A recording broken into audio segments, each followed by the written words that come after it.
Welcome back to another deep dive. Today we are stepping into a digital coliseum that is honestly a little mind-blowing when you start peeling back the layers. It really is. We're talking about the Madden Online Football League, or MOF.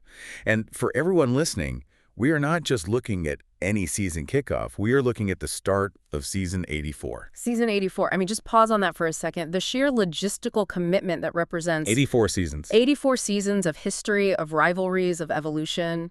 If you think about how long a typical online league lasts, maybe 3-4 seasons before it just falls apart. This thing is an institution. It is. It really is. It's got its own ecosystem, its own lore, and that is exactly our mission today. We aren't just going to rattle off a spreadsheet of football stats. We want to unpack the human element behind the controllers. We're looking at the coaches, the narratives, and that fascinating disconnect between what the raw data says and who is actually winning. Right. And to do that, we've got a really interesting stack of sources. We have the Season 84 First Edition Power Rankings, which, essentially gives us the narrative, who the league respects. Okay. But then we've also got the raw statistical leaderboards for offense and defense, and these incredibly deep coach history records that show us who these people actually are behind the gamer tag. Let me tell you, digging into this, I'm just so excited to uncover the storylines. Because when you cross-reference these documents, you find some wild stuff. You really do. You've got teams ranked near the bottom who have the best players in the league, and teams at the top who, statistically speaking, maybe shouldn't be there. And that's where it gets really interesting for me. I've been looking at the tier system they use in these rankings. It's not just a flat 1 through 32 list. Right. They have these distinct psychological brackets. And when you overlay the hard numbers, the yards, the sacks onto those rankings, you start to see some anomalies that really challenge our perception of power in this league. It raises the question, what actually wins in Season 84? Is it math or is it reputation? So let's get into it. We have to start at the summit, Tier 1. They call these the contenders. The heavy hitters, ranks 1 through 10. The source material defines this group as having balanced rosters and strong coaching resumes.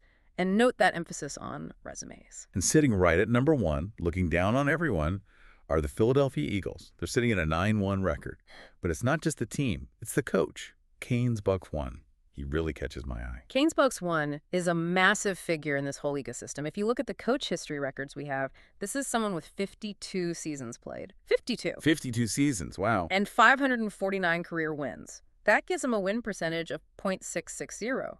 The power rankings describe him as a former Super Bowl champion, a 2-time NFC champ. So he's been here before. He knows exactly what it takes to get to the top. Exactly. This is familiar territory for him. The ranking profile calls the Eagles one of the most complete profiles in the league. They aren't just winning games. They are so efficient, they just don't make mistakes. And they have teeth on defense. We have to talk about Jalen Carter. I'm looking at the sack leaders, and Carter is sitting right at the top with 10.5 sacks. And get this. Yeah. He's done that in just 7 games played. That is just a game-wrecking pace. Yeah. I mean, that's more than a sack a game. It is. When you have an interior lineman ruining the pocket like that, you don't need to blitz. You don't have to take risks. You can just sit back in coverage and let Jalen Carter destroy their whole game plan. That's why they are number 1. It's all about control. But here's the contrast I want to highlight, because I love a good style clash. At number 2, you have the Kansas City Chiefs, 8-2 record. The coaches, Bubba Duran, 07. And the vibe here is completely different. It's night and day. The Eagles feel calculated, surgical. But the Chiefs, the source describes their offense as a juggernaut. It's pure volume. The narrative on the Chiefs is that no lead is safe against them. And the stats, well, they back that up comprehensively. I'm looking at the passing leaders, and Patrick Mahomes is leading the league by a huge margin, 3,144 yards. And the touchdowns. 36 touchdowns in 10 games. 36 touchdowns in 10 games. That is a video game number. I mean, literally. It is. But it shows a real stylistic clash at the top of the food chain. You have the Eagles, who are efficient and defense-led with Carter wrecking shop, versus the Chiefs, who are just trying to outscore you in a shootout. It's a classic defense wins championships versus we'll just score 50 on you, so it doesn't matter. Exactly. Now, we can't talk about the elite without mentioning pedigree. Because as we look through these rankings, it really seems like history matters a lot. We've got the San Francisco 49ers at number 3 and the Buffalo Bills at number 4. And this is where the history of the user really weighs on the rankings. The 49ers coach, Beast10790, has a career win percentage of .741, according to the records. That is astronomical. .741. Yeah. If you play him 4 times, he's probably beating you 3 of them. The ranking says they are feared weekly. That's a great phrase, feared weekly. It implies just seeing his name on the schedule changes your whole week of prep. It's psychological warfare. You're already nervous before kickoff. And then the Bills, Coach B. Hicks 14, he's the reigning season 82 Super Bowl champion. And notice the description difference in the power rankings. The Chiefs are juggernauts, right? Chaotic and explosive. But the Bills are described as balanced, disciplined, rarely beat themselves. That's a different kind of scary. It is. It's the fear of knowing your opponent won't make a mistake. You have to play a perfect game just to keep up. But here is where the plot thickens a bit. We have a newcomer crashing the party. Sitting at number 6, we have the Washington Commanders. This is such a great storyline. The coach is Snoop Panther, and it's his debut season in MOF. I love the note in the power rankings. It says he's making an impact not just on the field, but with a podcast presence. So he did not come into the league quietly. No, he did not. He kicked the door down.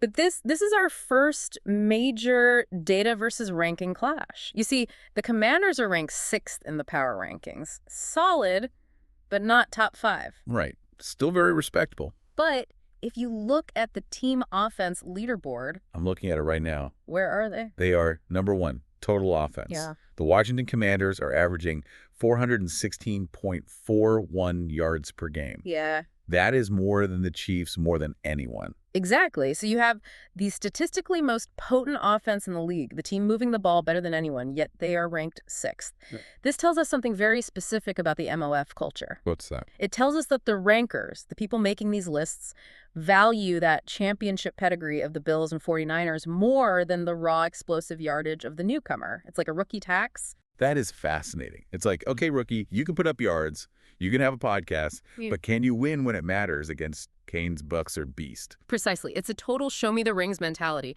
Until you knock off one of the kings, you're just the stat sheet. Speaking of data not matching the rankings, we need to talk about some anomalies. We've looked at the heavy hitters, but when you scroll down these lists, things get weird. They get very weird. I call this the paper tiger debate. Let's look at the Denver Broncos. Okay, the Broncos. They are sitting at rank 18. That's firmly in Tier 2, the middle class. Their record is 5-5. Perfectly average. Right, you'd look at that record and just assume they're a mediocre team across the board. But look at the team defense leaderboard. Who's at number 1? You have the Broncos. Yeah. They are allowing only 279 yards per game. So just think about the frustration there. You have the number 1 total defense in the entire league. Literally, nobody can move the ball on you. But you are a .500 team ranked 18th. How does that even happen? If nobody can score on you, shouldn't you be winning every single game? It highlights a classic football truth that applies even in a digital league. Yards don't equal wins. You can stifle an opponent for 3 quarters, force 3 punts, shut down their run game. But if your offense throws a pick 6, or if you fumble in the red zone, those defensive yards don't matter at all. And they have playmakers. I see Drew Sanders on the Broncos is in a 4-way tie for the league lead in interceptions with 6. So the defense is even getting turnovers. Right. So the defense is doing its job and then some. It suggests their offense might be putting the defense in terrible positions, or they're just losing incredibly tight, low-scoring games. It's a cautionary tale that stats can be really deceptive. Yeah. Being the best defense doesn't make you a winning team if the other side of the ball just collapses. And on the flip side of that, let's look at the offensive outlier. We have the New England Patriots. The Patriots, ranked number 22. This is Tier 3 territory. The rankings call this the basement. Which usually implies a bad team with, no hope. But look at the receiving leaders. Number 1 in the entire league is B.J. Wilbur from the Patriots. 11,139 yards. He is the only receiver over 1,100 yards in the source data we have. So the team is in the basement, struggling to win games, but they have the most dangerous weapon in the air. It's a fascinating dynamic. It could be garbage time stats, racking up yards when you're already down by 20. But it's also a reminder to everyone listening, never assume a bad team is an easy win. The trap game. Exactly. Even a rebuilding team like New England can have a guy like Wilbur who can just torch you for 200 yards if you aren't paying attention. If you go into that game thinking, oh, they're ranked 22nd, I can relax, B.J. Wilbur's going to run right past your secondary and embarrass you. It really emphasizes that elite talent is just scattered everywhere in this league. It's not just hoarded by the top teams. Not at all. We talked about Jalen Carter on the Eagles leading the league in sacks with 10.5, but he's tied. He is. He's tied with Myles Garrett. Who plays for the Cleveland Browns? And the Browns are ranked, what, 15th? Exactly. You have the best pass rusher on the best team, the Eagles, producing the exact same output as the best pass rusher on a middle-of-the-pack team. Individual greatness doesn't always lift the whole team to the elite tier, but it certainly makes them dangerous. It means every week is a dogfight. Which brings us perfectly to that middle group. The Power Rankings call Tier 2. That's ranks 11 through 21, the Chaos tier. I love this description. Win 2 games and you're climbing, lose 2 and you're sweating. This is the heart of the league. It's where the most volatility is. And this is where that human element we talked about really shines through. The descriptions of these coaches, I mean, they aren't talking about coverages or schemes. They're talking about their personal lives. It's hilarious, but also incredibly revealing. It really is. Take the Miami Dolphins at number 12, Coach Wheezy Falls. The note says he may prefer a tea time over kickoff. Which implies a very relaxed, maybe even detached attitude, like, I'll play my game after 18 holes. But then the ranking warns you, Miami is never a comfortable matchup. It's the guy who barely practices but still beats you, which is the most frustrating type of opponent on the planet. It plays mind games with you. You're grinding film, you're practicing plays, and this guy just strolls in from the golf course and puts up 30 points on you. It's psychological warfare by apathy. Then look at the Pittsburgh Steelers at number 14, Coach Minden Playa. This one felt very real. The source notes he has a tough schedule thanks to overnight work shifts. That's a real-life factor affecting the virtual standings. We don't think about that enough. No, we don't. I mean, if you're playing a game after an overnight shift, your reaction times might be slower. Your decision-making could be foggy because you've been up all night. Right. But the ranking respects him.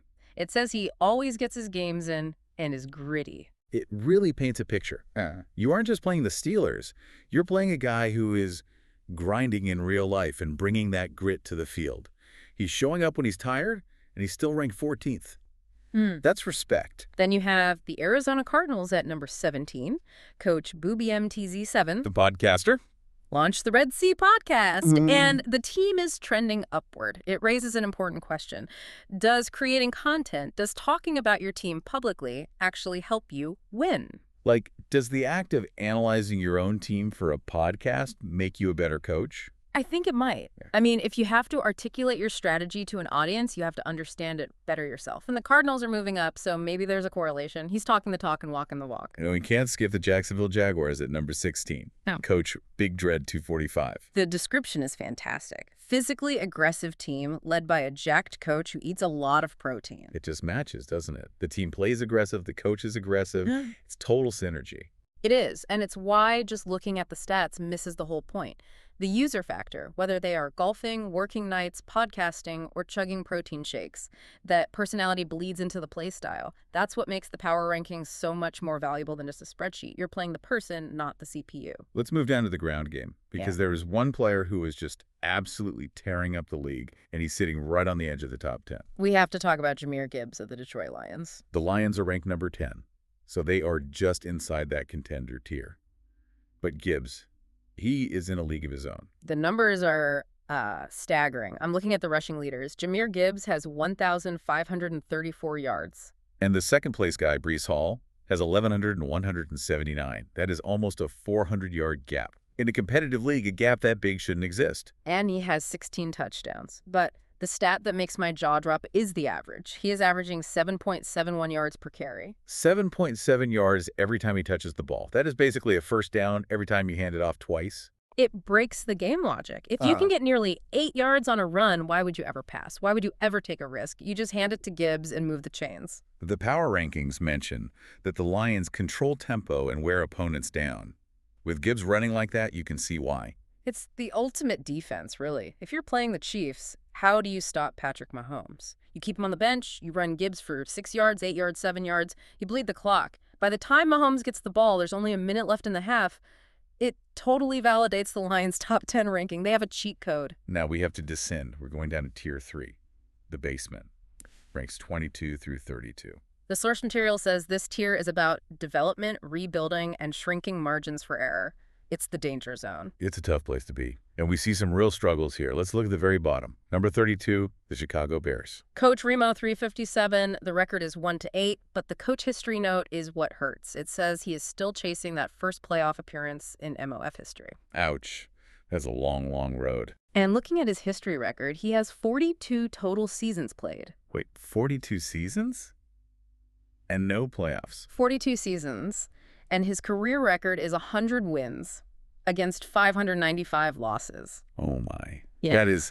That's dedication. It's a testament to persistence. Honestly, I respect it more than the guys who win all the time. Most people would quit. Most people would leave the league after losing 500 games. Remo 357 keeps coming back. He keeps trying. That's the heart of the league right there. It really is.